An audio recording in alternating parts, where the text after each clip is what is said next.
Welcome to the Darkside Podcast. Hi, and welcome. Bruce Schwartz here. This is the Darkside Podcast. Hello, everyone. My name is Bruce Schwartz, and welcome to the Darkside Podcast. We always have an interesting subject. I always try to stick with the subjects that, well, for me, are the most interesting, are the unknown subjects. In other words, subjects that are a little dark sometimes that people have a tendency of staying away from. And for some reason, don't try to get informed about the bad things that some people have done. Some people better, prefer hear good things, but I prefer hear the truth. Today we're talking about Aleister Crowley. Aleister Crowley, born Edward Alexander Crowley on the 12th of October, 1875. He died in December 1947. So this was an Englishman, okay? He was an occultist, a philosopher, a ceremonial magician, a poet, a painter, a novelist, and even a mountaineer. And that's not all.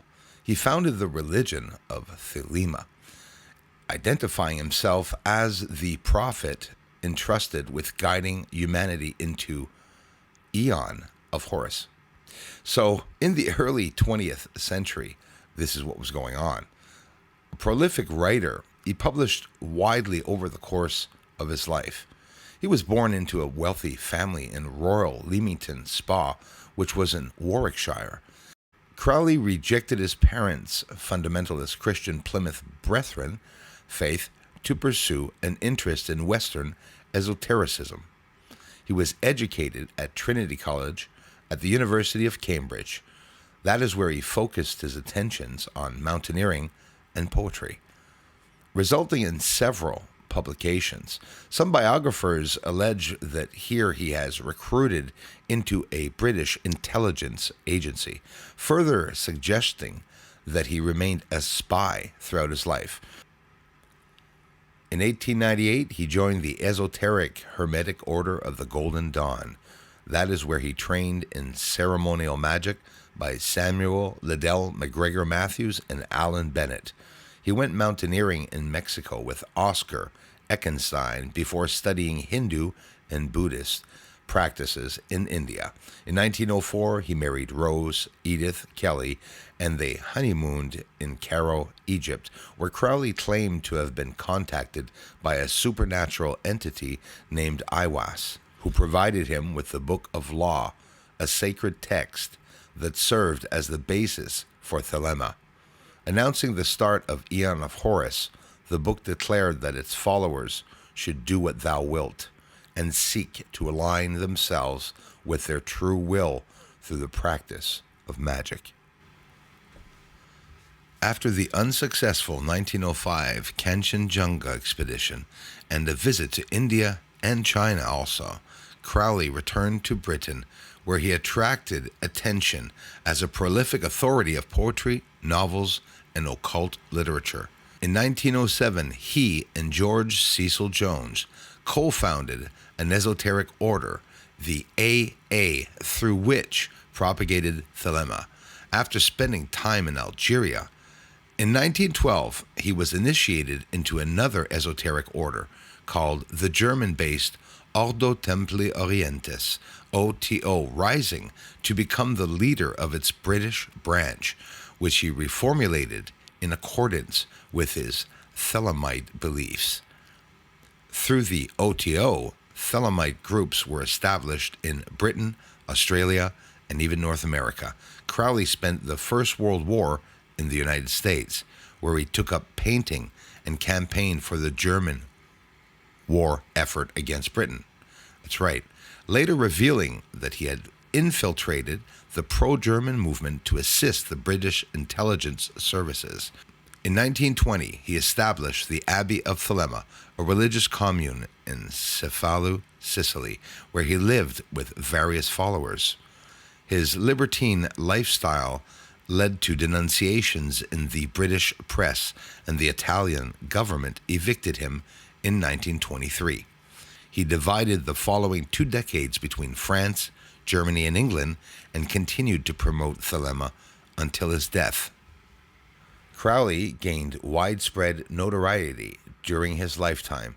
Being a drug user, bisexual, and an individualist social critic, Crowley has remained a highly influential figure over Western esotericism and the counterculture of the 1960s, and continues to be considered a prophet in Thelema. He is the subject of various biographies and academic studies.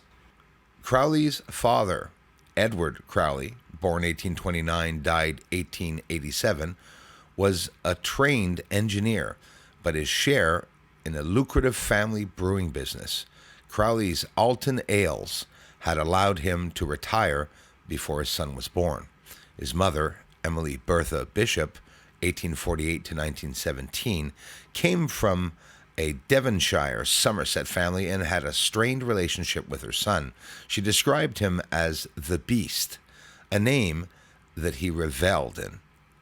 The couple had been married at London's Kensington's Registry Office in November 1874 and were evangelical Christians. Crowley's father has been born a Quaker, but had converted to the Exclusive Brethren, a faction of a Christian fundamentalist group known as Plymouth Brethren.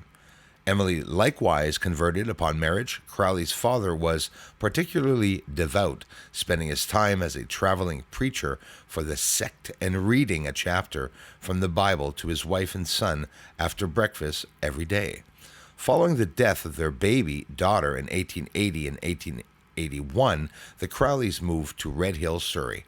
At the age of 8, Crowley was sent to H.T., which is Habershon's Evangelical Christian boarding school in Hastings, and then to Eber Preparatory School in Cambridge, run by Revered Henry Darcy Chapney, whom Crowley considered a sadist.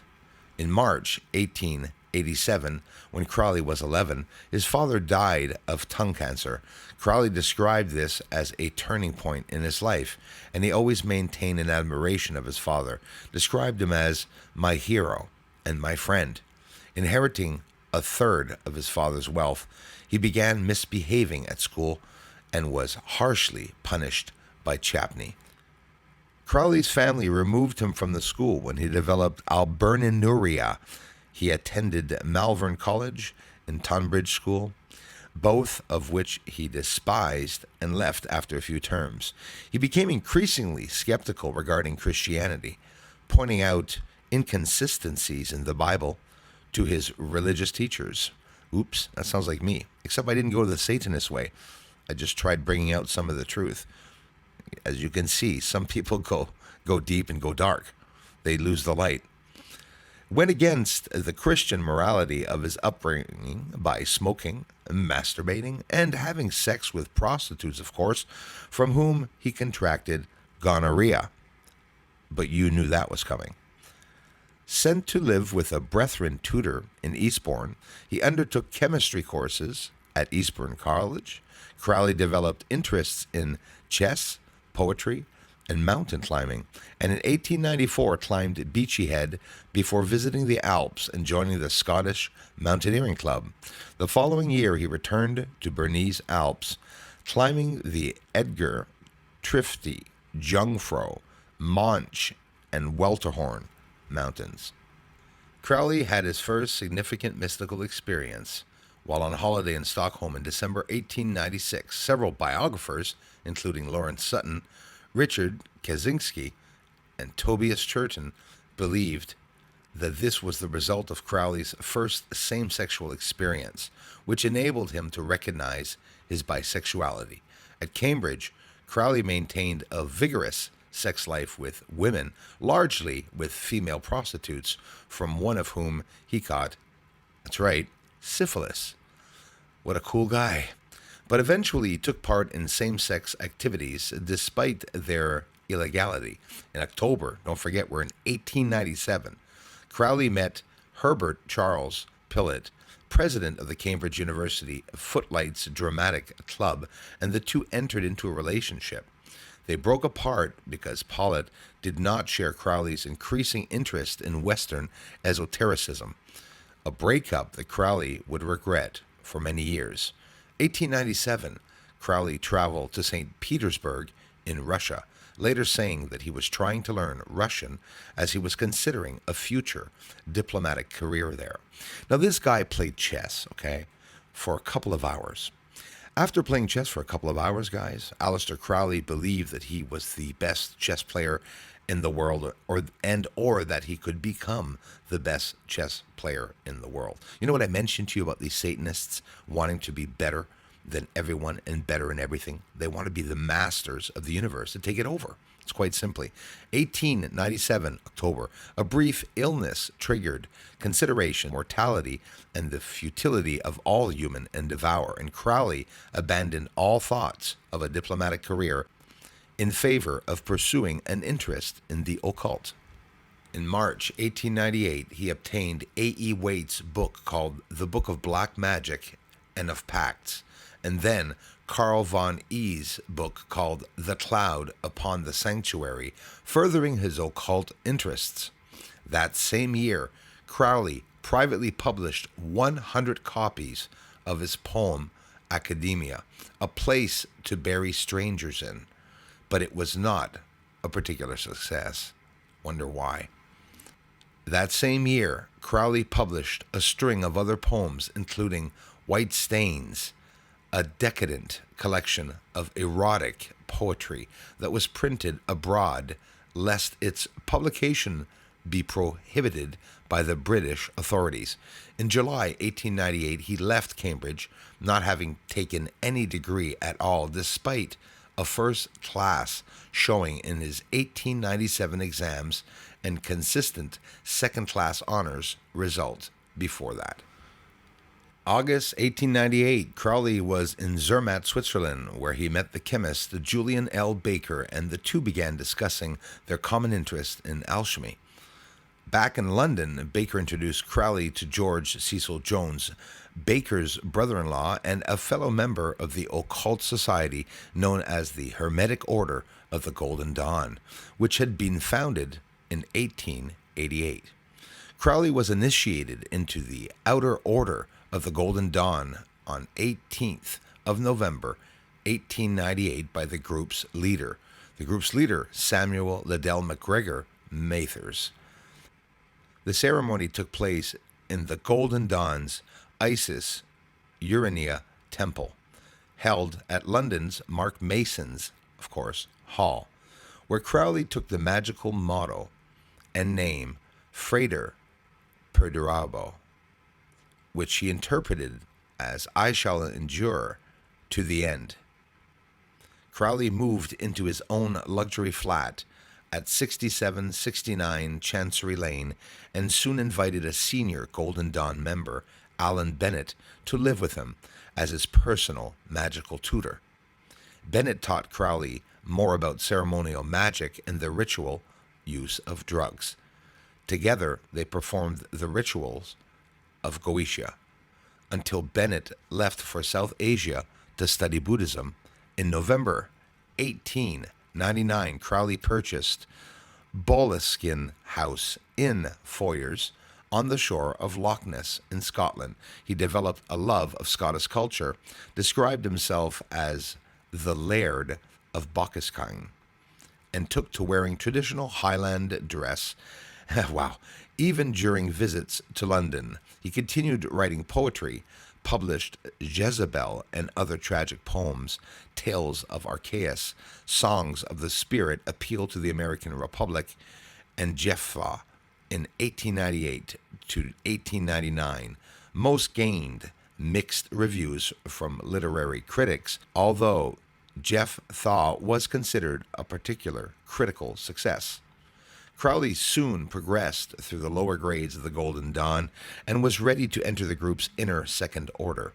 He was unpopular in the group. His bisexuality and libertine lifestyle had gained him a bad reputation, and he had developed feuds with some of the members, including W.B. Yeats. When the Golden Dawn's London Lodge refused to initiate Crowley into the Second Order, he visited Mathers in Paris, who personally admitted him into the Adeptus Minor grade.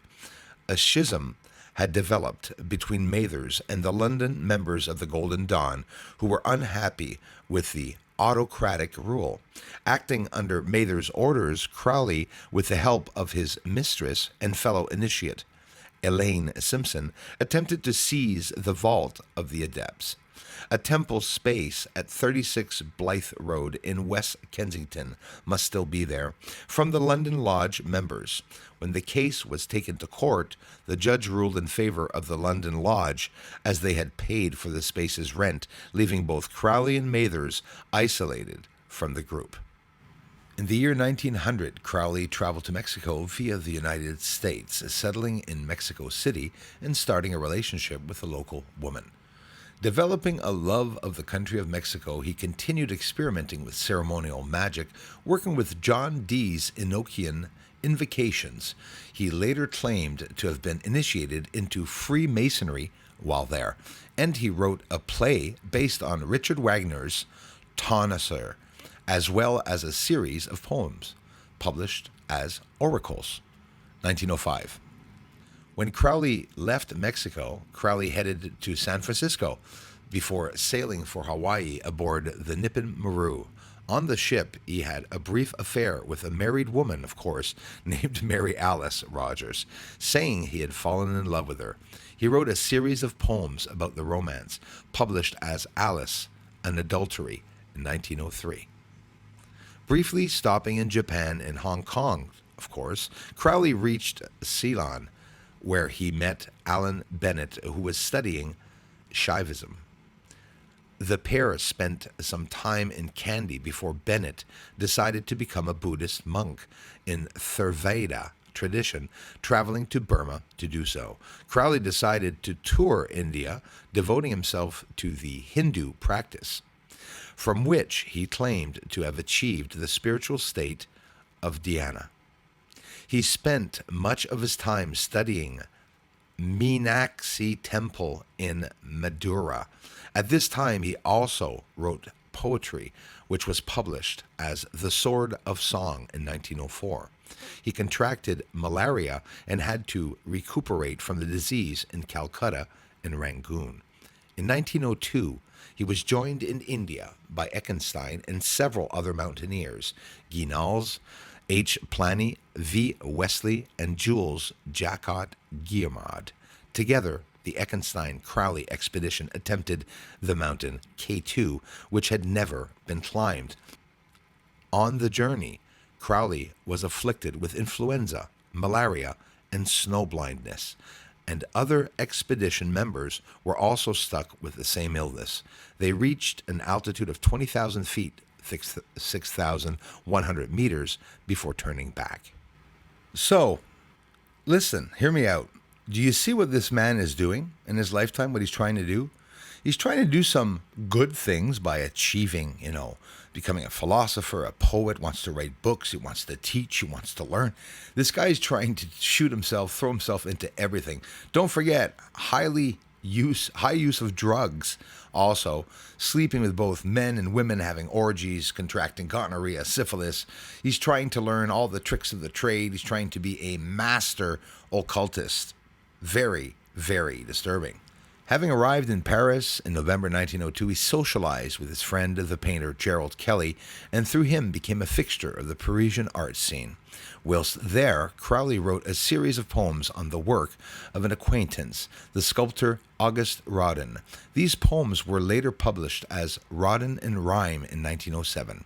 One of those frequenting this milieu was W. Somerset Maugham, who, after briefly meeting Crowley, later used him as a model for the character of Oliver Haddo in his novel, The Magician, 1908.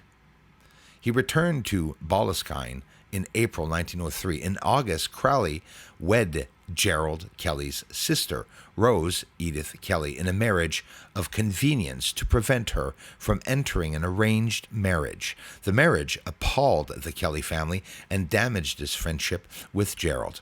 Heading on a honeymoon to Paris, Cairo, and then Ceylon, Crowley fell in love with Rose and worked to prove his affections. While on his honeymoon, he wrote her a series of love poems published as Rosamundi and Other Love Songs in 1906, as well as an authoring the religious satire Why Jesus Wept, which was in 1904. Now we're going to talk about the development of his religion that he calls Thelema.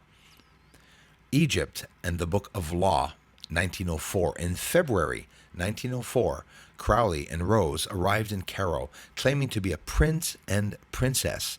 They rented, quite an extravagant person he is, this Crowley. They rented an apartment in which Crowley set up a temple room and began invoking ancient Egyptian deities. Wow, just like the Vatican. While studying Islamic mysticism and Arabic, according to Crowley's later account, Rose regularly became delirious and informed him, "They are waiting for you." Like she was being, spoken through by a spirit, right? On the 18th of March, she explained that they were the god of Horus. And on the 20th of March, proclaimed that the equinox of the gods has come. She led him to a nearby museum where she showed him a 7th century BCE mortuary stele known as the Stele of Ankh, F.N. Khonsu. Crowley thought it important that the exhibit's number was number 666, which was the number of the beast, Crowley's number. In Christian belief, this is what they believe, and in later years termed the artifact the Stele of Revealing. According to Crowley's later statements on the 8th of April, he heard a disembodied voice claimed to be that of Aiwass, the messenger of Horus. Crowley said he wrote down everything the voice told him over the course of the next 3 days and titled it Liber al vel Legis, or the Book of Law. The book proclaimed that humanity was entering a new eon and that Crowley would serve as its prophet. He thought very highly of himself, didn't he? It stated that a supreme moral law was to be introduced in this eon. These are the people you don't want being elites. And of course, obviously, just so funny that this goon comes from the inside of British intelligence, right? Okay. Do what thou will shall be the whole of the law. Do as you please. And that people should learn to live in tune with their will. Not with peace, but with their will, right? What be their will, right? This book and the philosophy that it espoused became the cornerstone of Crowley's religion, called Thelema. Crowley said that at that time he had been unsure what to do with the Book of Law, often resenting it. He said that he ignored the instructions which the text commanded him to perform, which included taking the stele of revealing from the museum, fortifying his own island, and translating the book into all of the world's languages. Yeah, he was smoking some good drugs. According to his account, he instead sent typescripts of the work to several occultists he knew, putting the manuscript away and literally ignoring it. Listen, Aleister Crowley was literally, obviously a predator. So no matter where this man was going, no matter who he was meeting up with, whether seducing men and women, and sometimes even at the same time with his orgies, contracting syphilis, gonorrhea, and all these sexual diseases, he was ahead of his time without a doubt, because in the 1800s, when it came to orgies and, men sleeping with men, it was obviously going on, but it was something that was very hush-hush. So imagine this guy being kicked out of the occult group of cults. Imagine, like, he was literally banned because he's like too badass, but very corrupt person trying to overtake the entire occult group of cults, for sure. He's trying to dominate the control of everyone's minds here on Earth. The guy is a fraud, a manipulative prick, basically, is my opinion of it all. And it's sad because I think we can all relate not to his life entirely, but we can relate to some of the things that he was trying to do by bettering himself. And also, a Freemason's motto is to better himself. It's my motto, and I'm not a Freemason. I think everyone should better themselves, so could be some good and some bad in it.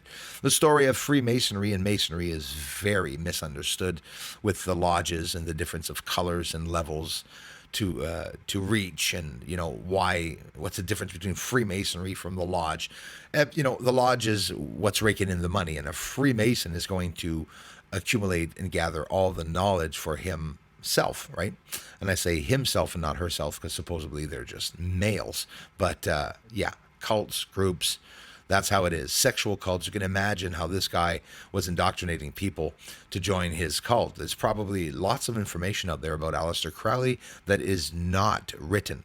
I don't know about you guys and gals, but I've read some of his poems, and he has, he puts, tries to put a poetic feeling to speaking about the scent of a lady's derriere.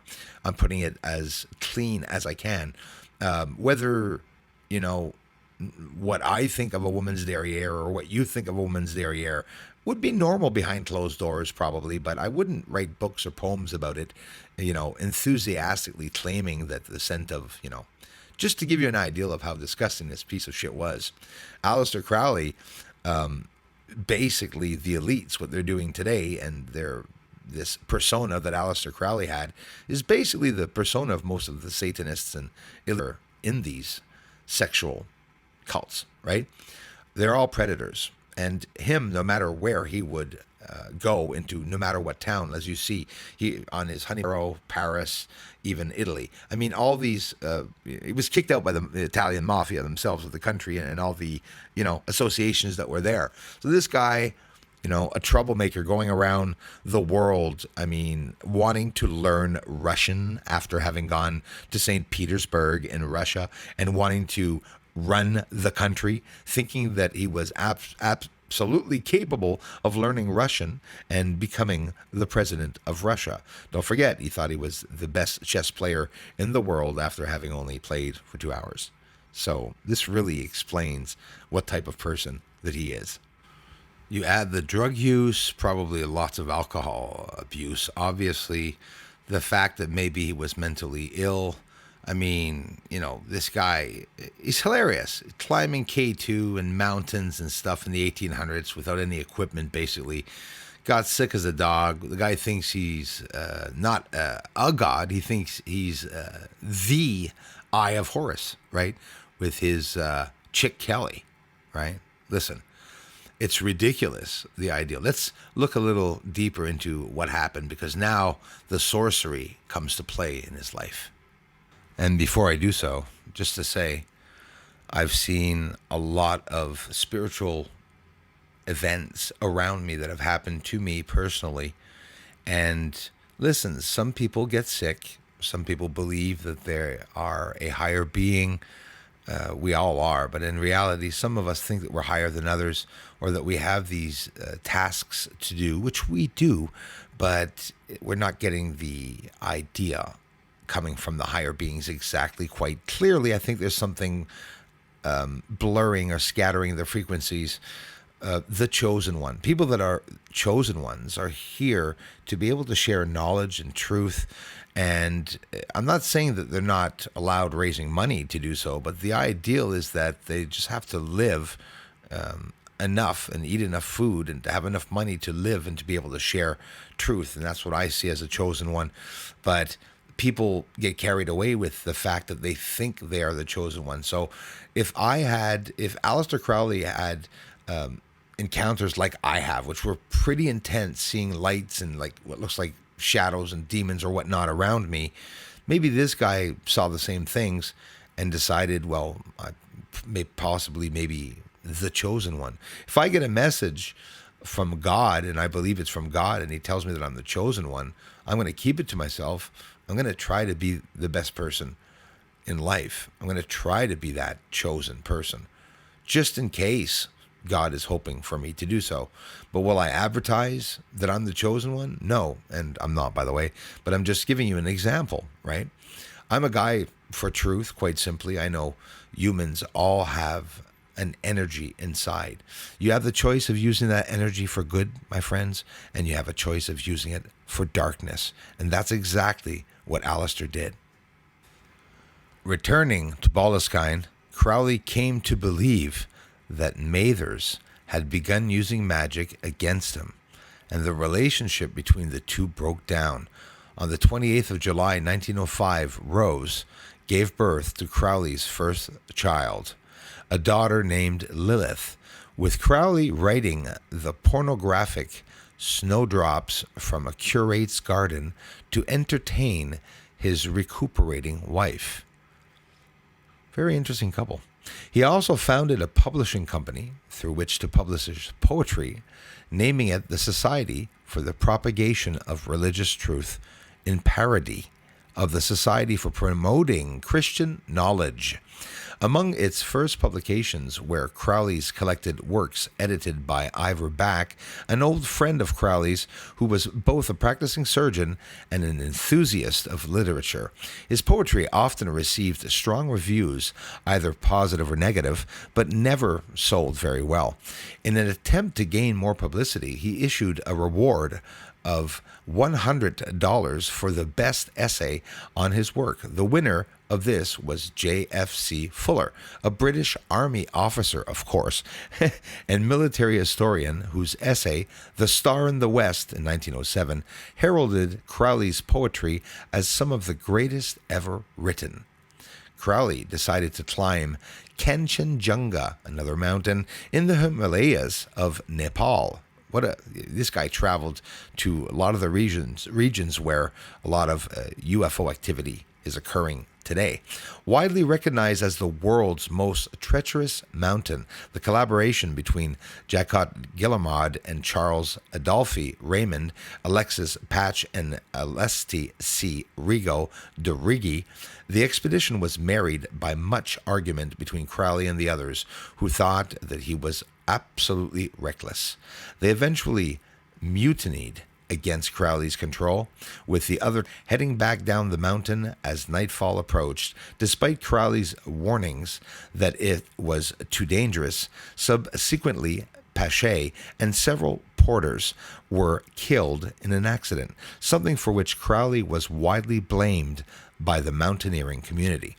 Spending time in Maharganj, where he took part in big game hunting and wrote the homoerotic work, The Scented Garden, Crowley met up with Rose and Lilith in Calcutta before being forced to leave India after non-lethally shooting two men who tried to mug him. Back in the 1800s, people got away with a murder. Briefly visiting Benin and in Burma, Crowley and his family decided to tour southern China, hiring porters and a nanny for the purpose. Crowley smoked opium, there we go, that's what I thought, throughout the journey, which took the family from Tenggua through Yangchang, Tal, Yungnafu, and then Hanoi.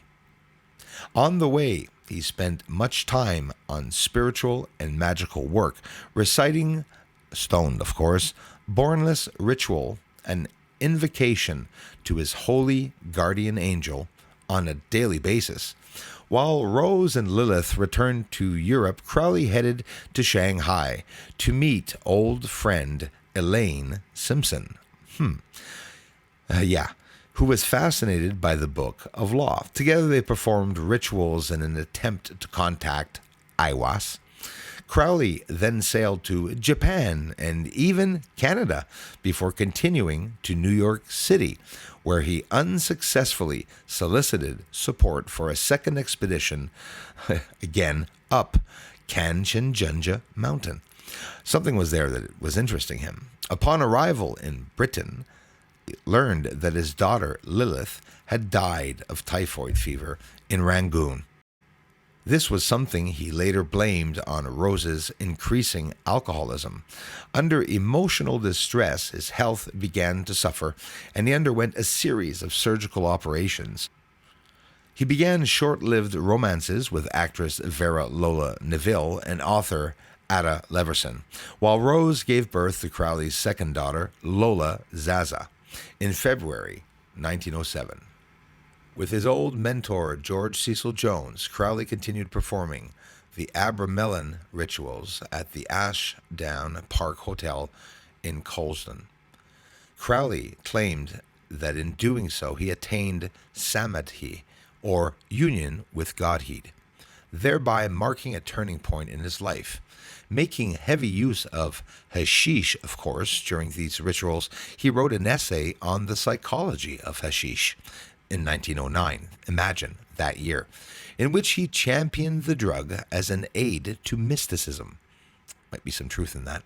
He also claimed to have been contacted once again by Aiwass in late October and November 1907, adding that Aiwass dictated two further texts to him, Liber Seventh and Liber Cordis Cinti Serpente, both of which were later classified in the corpus of the holy books of Thelema, this religion he created.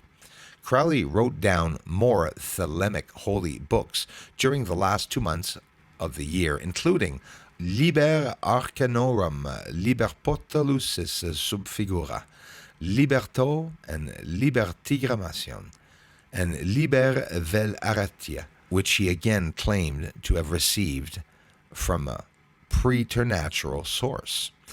Crowley stated that in June 1909, when the manuscript of the Book of the Law was rediscovered at Baldeskine, he developed the opinion that Thelema represented objective truth. Crowley's inheritance was running out.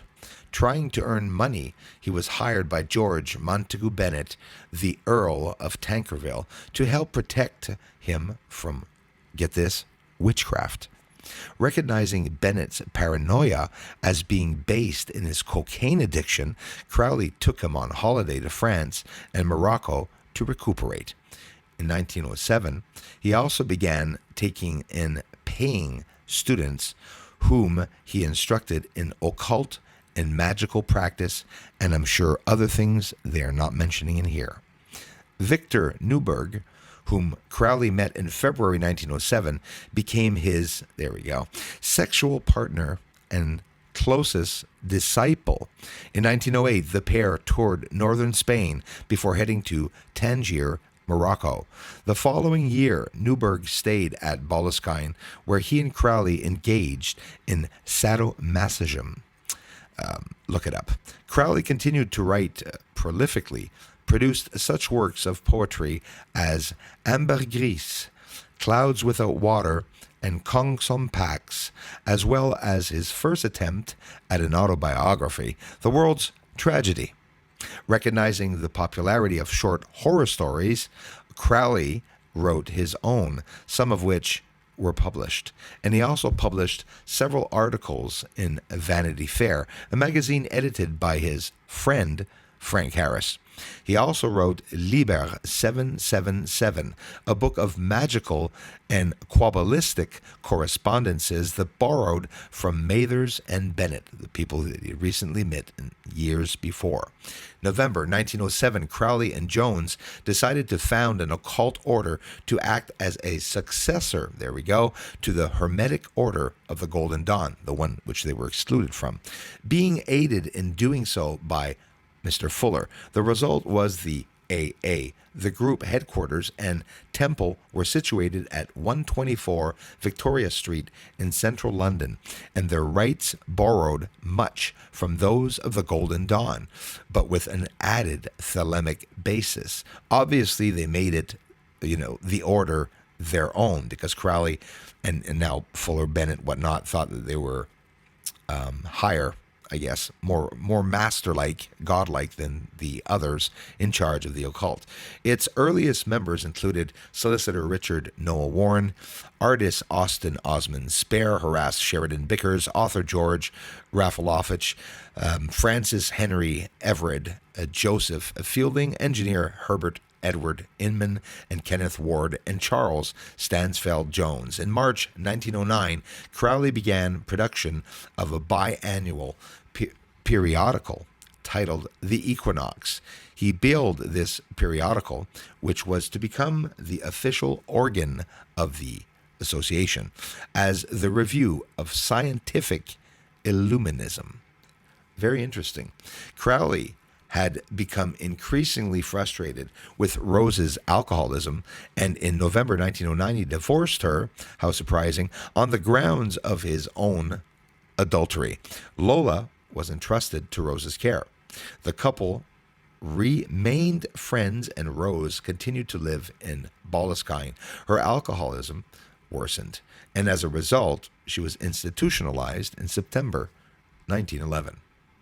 Now, over to Algeria and the rights of Ulysses. We're in 1909 to 1911.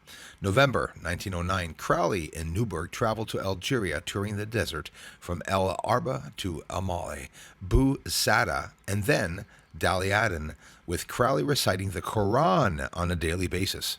He was into every religious book. This guy was trying to back engineer all the secrets of the universe, I guess, or of Earth. During the trip, he invoked the 30 aethers of Enochian magic, with Newburgh recording the results, so they say, later published in the Equinox as The Vision and the Voice, following a mountain-top sex magic ritual. I mean, that's expected with the dirty bugger, right? Crowley also performed an evocation, because he likes sex, to the demon Choronzon, involving blood sacrifices also, and consider the results to be a watershed in his magical career. Returning to London in January 1910, Crowley found that Mathers was suing him for publishing Golden Dawn's secrets in the Equinox. The court found in favor of Crowley, surprisingly. The case was widely reported in the press, with Crowley gaining wider fame because of this. Crowley enjoyed this and played up to the sensationalist stereotyping of himself of being a Satanist and advocate of human sacrifice, apparently despite being neither. I beg to differ with that. The publicity, of course, attracted new members to his association, among the Frank Bennett, James Bailey, Herbert Close, and James Windren. The Australian violinist Leela Waddell, these would be famous people back in the days, soon became Crowley's lover. Deciding to expand his teachings to a wider audience as he sucks them in more and more, Crowley develops the Rites of Artemis, a public performance of magic and symbolism featuring AA members, his association, personifying various deities. It was first performed at the headquarters, with attendees given a fruit punch containing peyote to enhance their experience. They're giving them psychedelics now. Various members of the press attended and reported largely positively on it.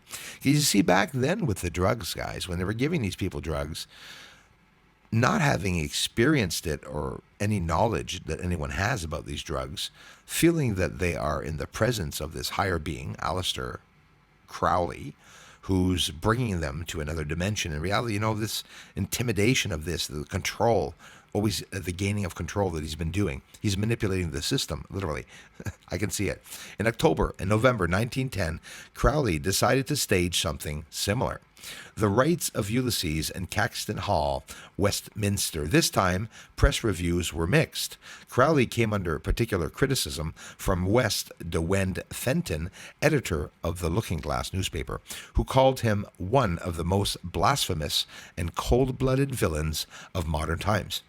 Fenton's articles suggested that Crowley and Jones were involved in homosexual activity. Crowley did not mind, but Jones unsuccessfully sued the libel. Fuller broke off his friendship and involvement with Crowley over the scandal, and Crowley and Newburgh returned to Algeria for further magical workings. The Equinox continued publishing, and various books of literature and poetry were also published under its imprint, like Crowley's Ambergris, The Winged Beetle, and The Scented Garden Gag, as well as Newburgh's The Triumph of Pan and Ethel Archer's The Whirlpool. In 1911, Crowley and Waddell holidayed in Montigny-sur-Loing, where he wrote prolifically producing poems, short stories, plays, and 19 works on magic and mysticism, including the 2 final holy books of his created-founded religion, Thelema. In Paris, he met Mary d'Este, who became his next Scarlet Woman, with the 2 undertaking magical workings in St. Moritz. Crowley, wow, he gets around. Crowley believed that one of the secret chiefs, Abuldiz, was speaking through her. Based on d'Este's statements, and wow, he was really stoned. When in trance, Crowley wrote the 2-volume book 4, 1912 to 1913, and at the time developed the spelling magic, Magick, in reference to the paranormal phenomenon as a means of distinguishing it from the stage magic of illusionists.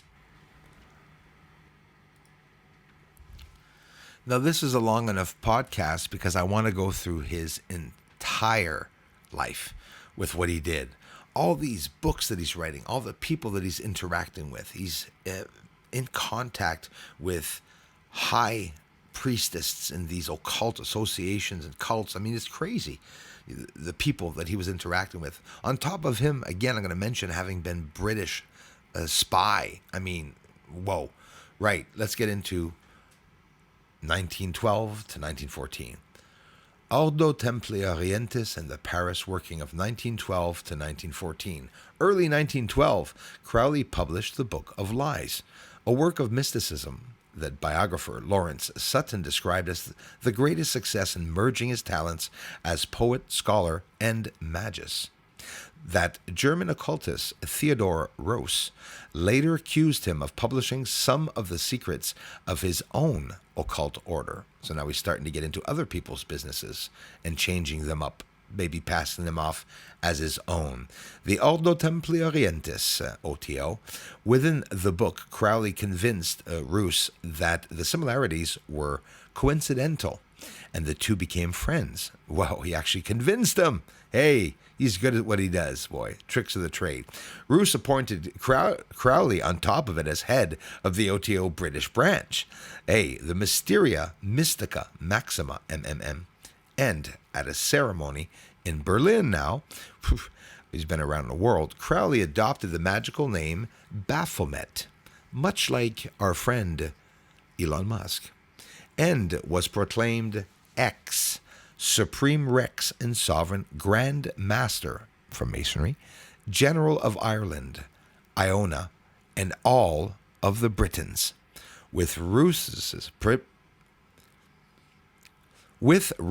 permission, Crowley set about advertising the MMM and rewriting many OTO rituals, which were then based largely on Freemasonry. That's right. Just mixing up.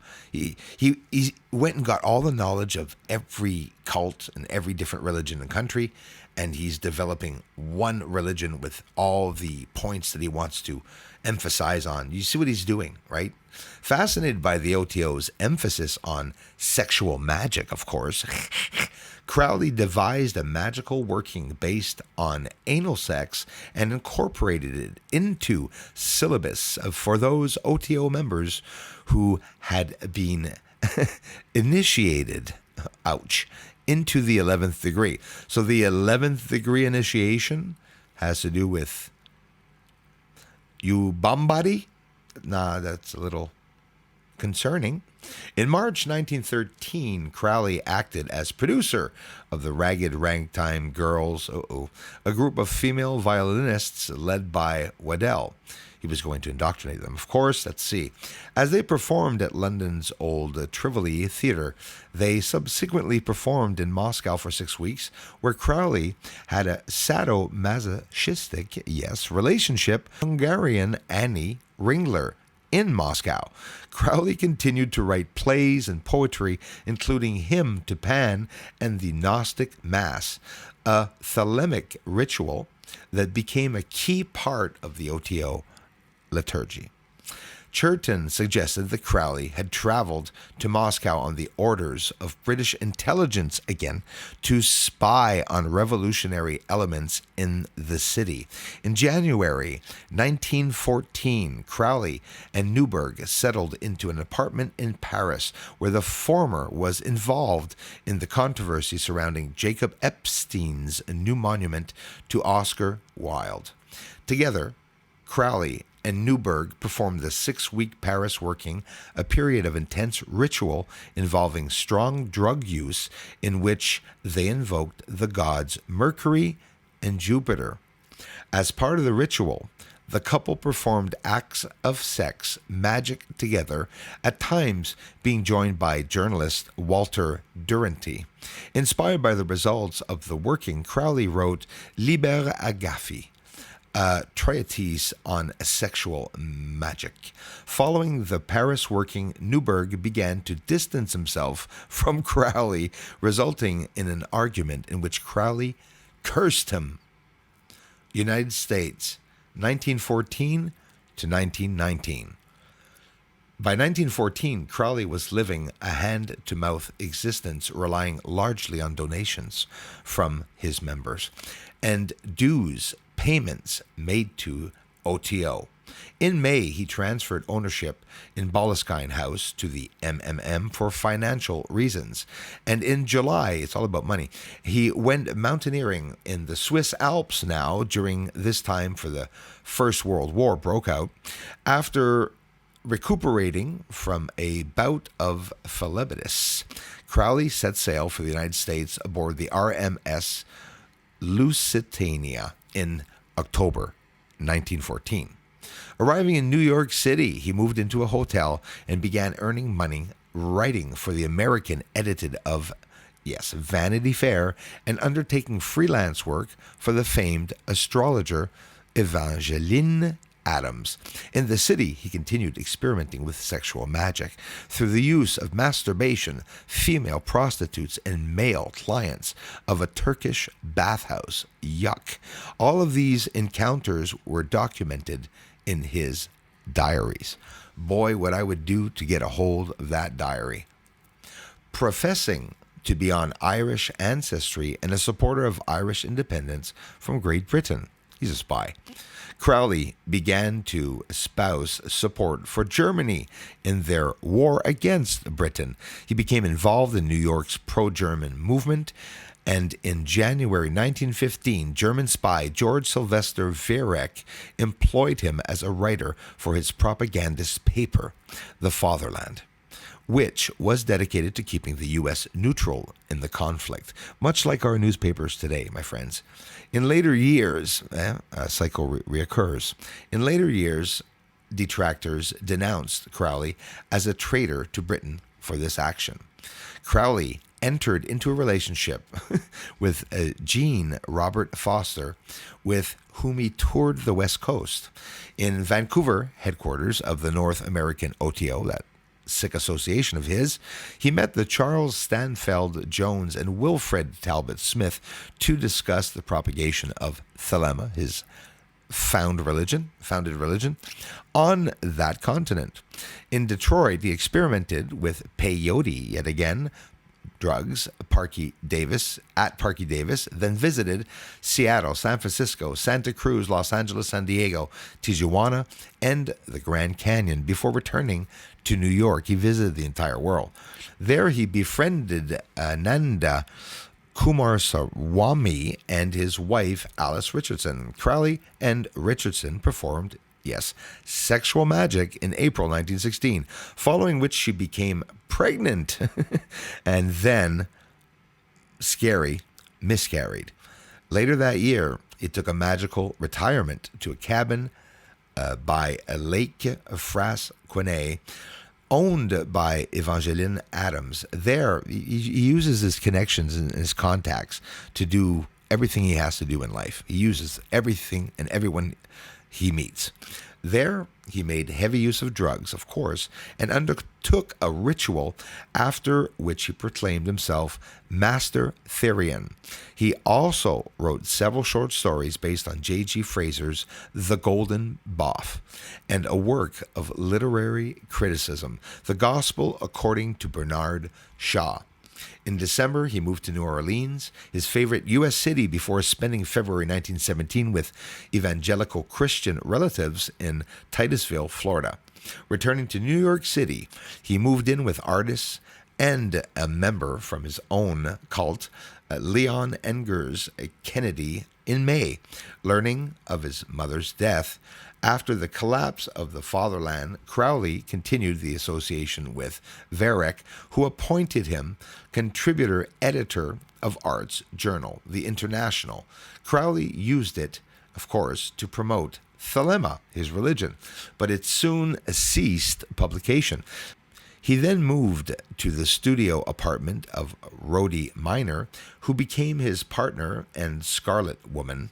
Through their rituals, which Crowley called the Amalantra workings, he believed that they were contacted by a preternatural entity, Lam.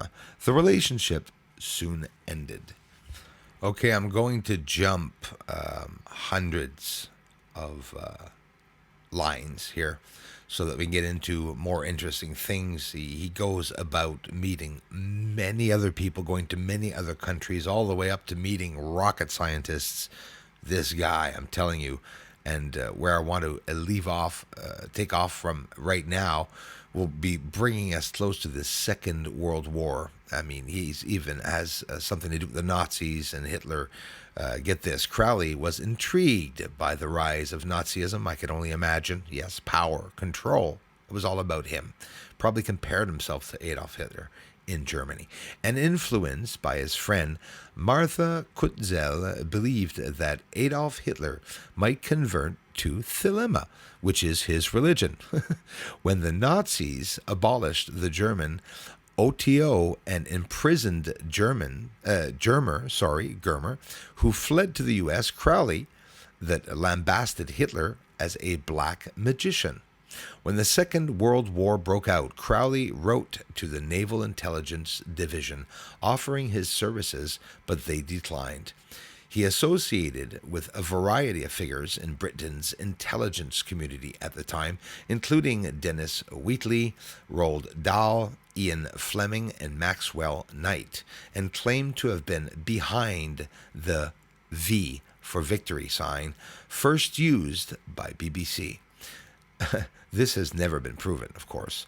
In 1940, his asthma worsened, and with his, that's all the ass he was having, worsened, and with his German-produced medication unavailable, he returned to using heroin. Why not, eh? Fixes everything, I think? No, I don't think so. Once again, becoming addicted. As the Blitz hit London, Crowley relocated to Torquay, where he was briefly hospitalized with asthma and entertained himself with visits to the local chess club, because don't forget, he thought he was the best chess player in the world. So we're going to jump right into probably what most of you were waiting for to hear about in this podcast. Lots to cover. I'm trying to cover as much as I can. Beliefs and thought about Crowley. Crowley's belief system, Thelema, has been described by scholars as a literal religion, and more specifically as both a new religious movement and a magico-religious doctrine. It has also been characterized as a form of esotericism and modern paganism. Although holding the Book of Law, which was composed in 1904, as its central text, Thelema took shape as a complete system in the years after 1904. In his autobiography, Crowley claimed that his purpose in life has been to bring Oriental wisdom to Europe and to restore paganism in a purer form. Let's just say sexual form. Although what he meant by paganism was unclear. Crowley also wrote in the fourth book of Magic, Magick, about a great pagan umbral fleet ruled by Otovius that would be handed down to the great Spartan. This guy was in another world. The esoteric nature of this was also unclear.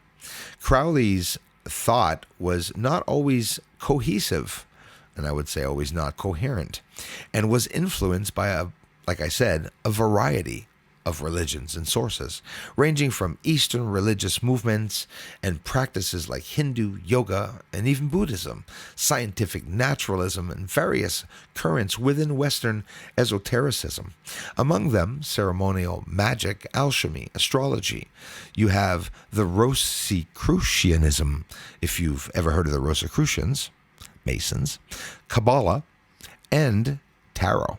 He was steeped in esoteric teachings he had learned from the Hermetic Order of the Golden Dawn, which he's stolen and made for himself and changed, although pushed further with his own interpretations, like I said, and strategies than the Golden Dawn had done. Crowley incorporated concepts of terminology from South Asian religious traditions like yoga and tantra into his thelemic system, believing that there was a fundamental underlying resemblance between Western and Eastern spiritual systems. The historian Alex Owen noted that Crowley adhered to the modus operandi of the decadent movement throughout his life. Crowley believed that the 20th century marked humanity's entry to the Aeon of Horus, a new era in which humans would take increasing control of their destiny. He believed that this Aeon follows on from the Aeon of Osiris, in which paternalistic religions like Christianity, Islam, and even Buddhism dominated the world, and that this in turn had followed the Aeon of Isis, which had been maternalistic and dominated by goddess worship. He believed that Thelema, his fake religion, was the proper religion of the Aeon of Horus, and also deemed himself to be the prophet, Baphomet, of this new Aeon. Thelema resolves, he said it was the devil. Thelema revolves around the idea. Thelema revolves around the idea that human beings each have their own true will, which we do, that they should discover and pursue, and that this exists in harmony with the cosmic will that pervades the universe. All these big bullshit words that don't impress me, honestly. Crowley referred to this process of searching and discovery of one's true will to be the great work on the attaining of the knowledge and conversation of the holy guardian angel. Crowley believed in the objective existence of magic, which he chose to spell, as I said, Magick, an older archaic spelling of the word. He provided various different definitions of this term over his career.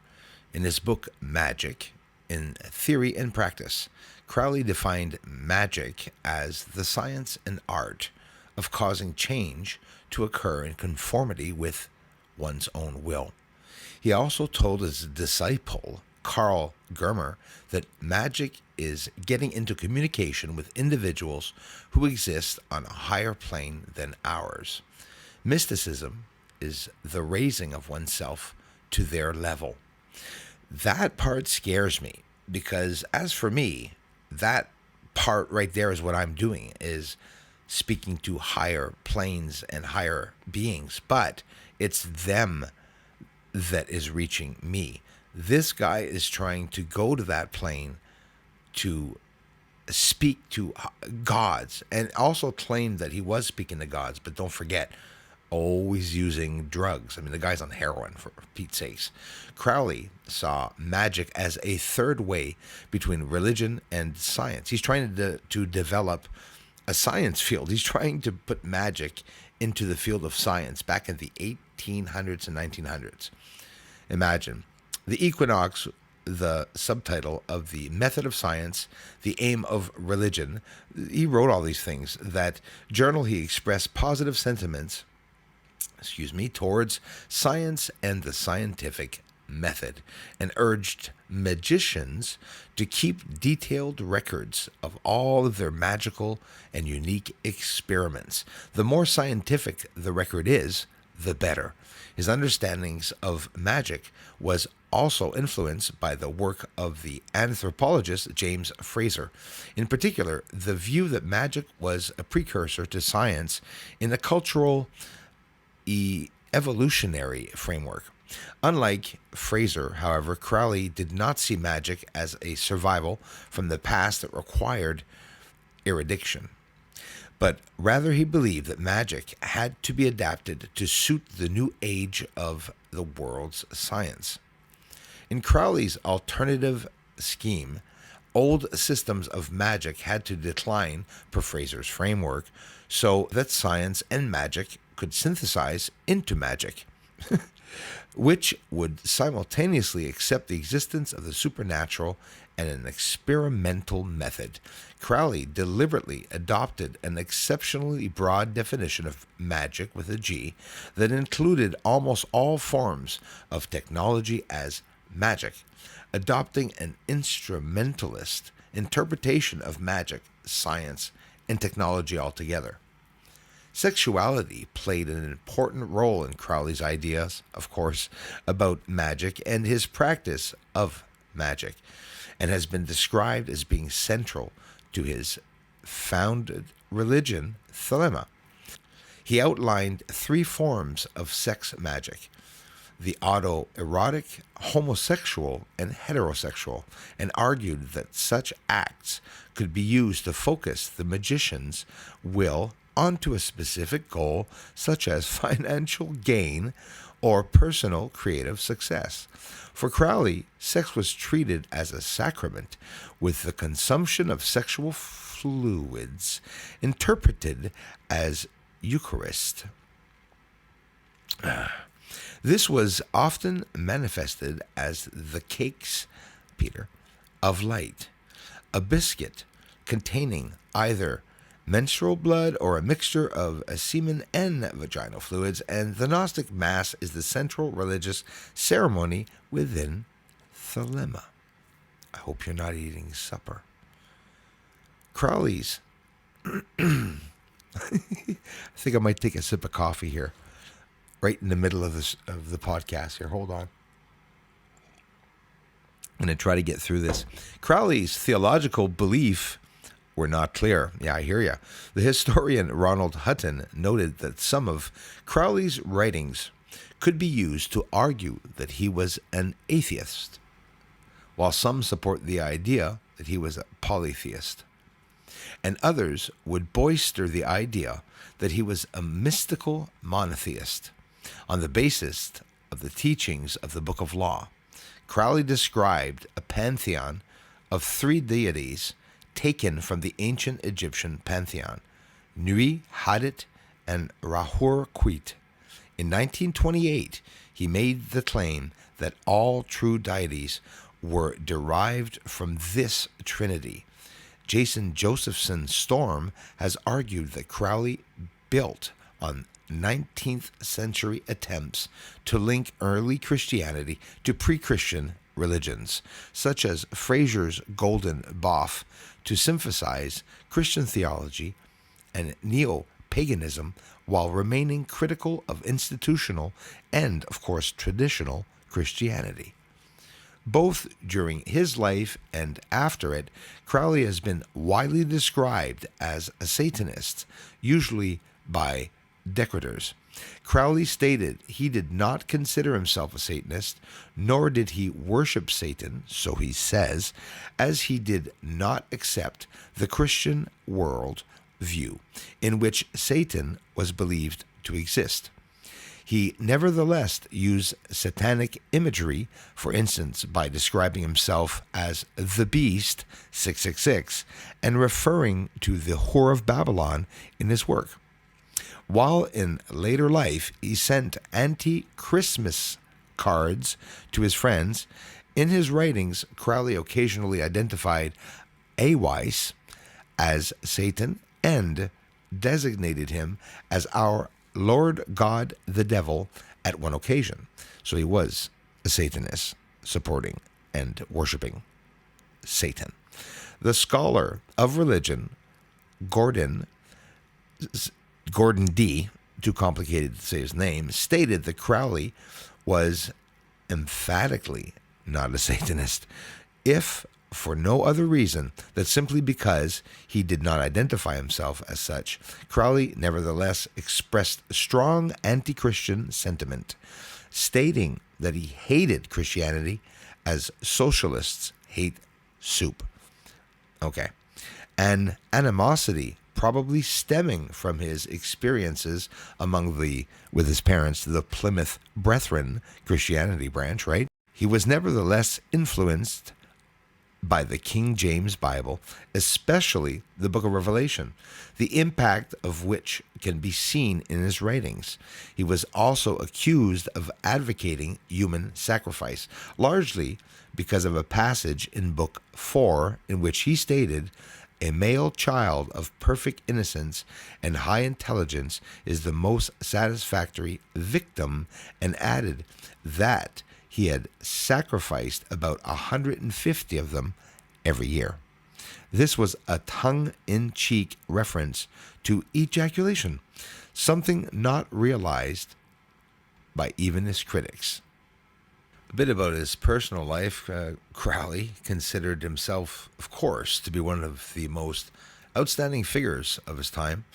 The historian Ronald Hutton stated that in Crowley's youth, he was a self-indulgent and flamboyant young man who set about a deliberate flouting and provocation of all social and religious norms, while being shielded from an outraged public opinion, of course, because of his inherited wealth.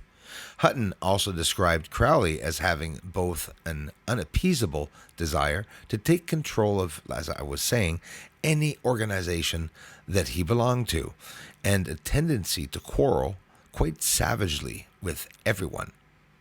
With those who challenged him, especially. Crowley biographer Martin Booth asserted that Crowley was self-confident, brash, eccentric, egotistic, highly intelligent, arrogant, witty, wealthy, and, when it suited him, most oftenly, cruel. Similarly, Richard B. Spence noted that Crowley was capable of immense physical and emotional cruelty. Biographer Lawrence Sutton noted that Crowley exhibited courage, skill, dauntless energy, and remarkable focus of will, while at the same time showing a blind arrogance, petty fits or bile, and contempt for the abilities of his fellow men, jealousy. The Thelemite Lon Milo DeQuetti noted that Crowley was by no means perfect and often alienated those who loved him the most. Crowley's political views. Crowley enjoyed being outrageous and flouting conventional morality, with John Simmons noting that he was in revolt against the moral and religious values of this time.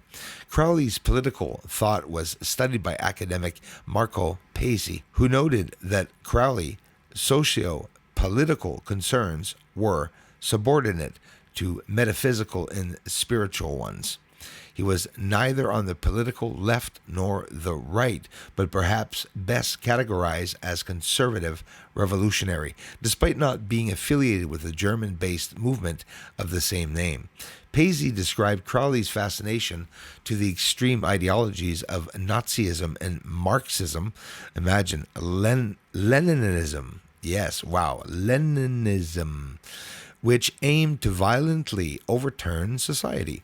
What Crowley liked about Nazism and communism, or at least what made him curious about them, was the anti-Christian position and the revolutionary and socially subversive implications of these two movements.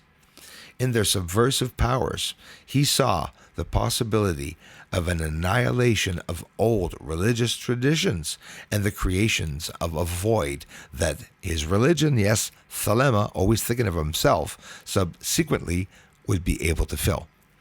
Crowley described democracy as an imbecile and nauseating cult of weakness, and commented, "The Book of Law proclaimed that there is the master and there is the slave, the noble and the serf, the lion wolf and the herd." In this attitude, he was influenced by work of Friedrich Nietzsche and by social Darwinism. Although he had contempt for most of the British aristocracy, he regarded himself as an aristocrat and styled himself in Laird Boleskine, once describing his ideology as aristocratic communism. Wow. Legacy and influence. We're talking about an ass sniffer that gets a whole page, and okay, maybe he's an eccentric person that has reached all these high level people. So the ideal is manipulating the mind. Don't wonder why secret projects like MK Ultra exist, where people actually try to take control of someone's mind, literally. So they say Crowley has remained an influential figure even after his death, imagine, both amongst occultists and in popular culture, particularly that of Britain, but also of other parts of the world. In 2002, a BBC poll placed Crowley 73rd in a list of the 100 greatest Britons. Hey, come on. Richard Cavendish has written of him that in native talent, penetrating intelligence and determination, Aleister Crowley was the best equipped magician to emerge since the 17th century. Wow, wizard. The scholar of, a wizard who, killed himself basically through alcoholism and the drugs, which is how he made up most of his messages. I'm almost sure. I have no proof, but I'm almost sure. The scholar of esotericism, Egil Asprin, described him as, describing Aleister Crowley as one of the most well-known figures in modern occultism. The scholar of esotericism, Wouter Hanegraaff, asserted that Crowley was an extreme representation of the dark side of the occult. Get it? Like the dark side of the occult, adding that he was the most notorious occultist magician of the 20th century. But why notorious? Because he was sexual and he was like influencing children to do black magic and stuff, and probably a lot of other things that they're not mentioning in here. Crazy. The philosopher John Moore opined that Crowley stood out as a modern master when compared with other prominent occult figures like George Gurdjieff, P.D. Outsprensky, Rudolph. I'm not going to go through all the names, lots of names here. Also describing him as a living embodiment of Oswald Spengler's Faustian man. Biographer Tobias Churton considered Crowley a pioneer of consciousness research. Hutton noted that Crowley had an important place in the history, I'm surprised, of modern Western responses to Oriental spiritual traditions, while Sutton thought that he had made distinctly original contributions to the study of yoga in the West. Thelema, his silly religion, continued to develop even now today and spread through the following Crowley's death in 1969. The OTO, his weird association, was reactivated in California under the leadership of Grady Lewis McMurtry. In 1985, its right to the title was unsuccessfully challenged in court by a rival group, the Society Ordo Templi Orientis, led by the Brazilian Thelemite Marcelo Ramos Mota. Another American Thelemite is the filmmaker Kenneth Anger, who had been influenced by Crowley's writings from a young age. In the United Kingdom, Kenneth Grant propagated a tradition known as Typhonian Thelema through the organization of the Typhonian OTO, later renamed the Typhonian Order, of course. Also in Britain, an occultist known as Amado Crowley claimed to be Crowley's son. This has been refuted by academic investigation. Amato argued that Thelema was a false religion created by Crowley to hide his true esoteric teachings, which Amato claimed to be propagating. Several Western esoteric traditions other than Thelema were also influenced by Crowley. With observing that Crowley's influence of 20th century and contemporary esotericism has been enormous, Gerald Gardner, founder of Gardnerian Wicca, made use of much of Crowley's published material when composing the Gardnerian ritual liturgy. And the Australian witch Rosaline Norton was also heavily influenced by Crowley's ideas. More widely, Crowley became a dominant figure in the modern pagan community. The American founder of Scientology was involved in Thelema in the early 1940s with Jack Parsons, and it has been argued that Crowley's ideas influenced some of Hubbard's work. This runs deep, guys. If you know a little bit about Hubbard's work, he died, says he's going to come back, and that he's just going to appear back in another body, and that he's going to continue and bring them into the other world. They're into aliens, Scientology, Tom Cruise, all this bullshit. A lot of the actors from Hollywood are actually coming out of that cult, because that's exactly what it is, a satanic cult. Lots of control in that. The scholars of religion of Ashbourne, Derrendale, James R. Lewis, and Jesper Peterson noted that despite the fact that Crowley was not a Satanist, so he says, he in many ways embodies the pre-Satanist esoteric discourse on Satan and Satanism through his lifestyle and his philosophy. With his image and out becoming an important influence on the later development of religious Satanism. Imagine, they developed Satanism around this jerk. For instance, two prominent figures in religious Satanism, Anton LaVey and Michael Aquino, were influenced by Crowley's work. Yet again, Crowley also had a wider influence in British popular culture after his time in Cefalù, which is in Italy, if I'm not mistaken, which had brought him to public attention in Britain. Various literary Crowleys appeared, characters in fiction based upon him. One of the earliest was the character of the poet Shelley Aram.